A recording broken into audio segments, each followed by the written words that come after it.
Pope जितना मजबूत कोई नहीं। वो अपने प्रतिद्वंदी के शारीरिक हमलों को पूरी तरह से अनदेखा कर सकता है। स्टील से पीटने पर भी उसे कुछ नहीं होता। बॉक्सिंग मैच जीतने के लिए ब्लूटो एक कुर्सी पर लेट जाता है और अपने पैरों से एक रेत की बोरी पर वार करता है। दूसरी तरफ पोपे 450 किलोग्राम की लोहे की चेन को कूदने वाली रस्सी के रूप में इस्तेमाल करता है। हालांकि ब्लूटो पोपे को आसानी से चैंपियनशिप जीतने नहीं देगा। वो रेत की बोरी को प्रबलित कंक्रीट से भर देता है और उसे वापस लटका देता है। इसके बाद पोपे बार बार रेत की बोरी पर वार करने की कोशिश करता है, लेकिन वो 1 इंच भी नहीं हिलती। गुस्से में पोपे अपनी मुट्ठी घुमाता है और एक ही पंच से वो रेत की बोरी को उड़ा देता है। पोपे को अपनी भुजाओं की ताकत का प्रशिक्षण शुरू करते देख ब्लूटो एक हुक निकालता है, उसे एक लोहे के ब्लॉक से जोड़ता है और फिर अपनी मोटरसाइकिल चालू करता है। पोपे को अचानक घसीट लिया जाता है, लेकिन पोपे थोड़ा सा बल लगाता है और ब्लूटो अपनी मोटरसाइकिल के साथ एक कुएं में जा गिरता है। जब ब्लूटो बाहर निकलता है तो वो पोपे और ऑलिव को अखाड़े की ओर जाते हुए देखता है।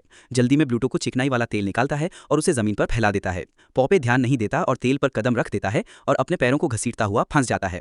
शुक्र है कि ऑलिव समय पर नोटिस करती है और पोपे को बाहर निकालने में मदद करती है। लेकिन ब्लूटो अभी रुका नहीं है। वो जमीन पर प्रबलित कंक्रीट डालता है। पोपे पास से गुजरते हुए उसमें धंस जाता है। जब तक वो अपने पैर बाहर निकालता है तब तक 2 1 टन के कंक्रीट के ब्लॉक उसके पैरों के चारों ओर पहले से ही लिपटे होते हैं, जिससे उसे चलना भी अविश्वसनीय रूप से मुश्किल हो जाता है।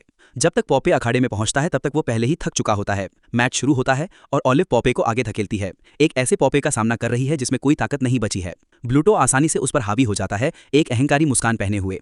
जाहिर है वो पोपे को बिल्कुल भी खतरा नहीं मानता, लेकिन ब्लूटो को नहीं पता कि क्या होने वाला है।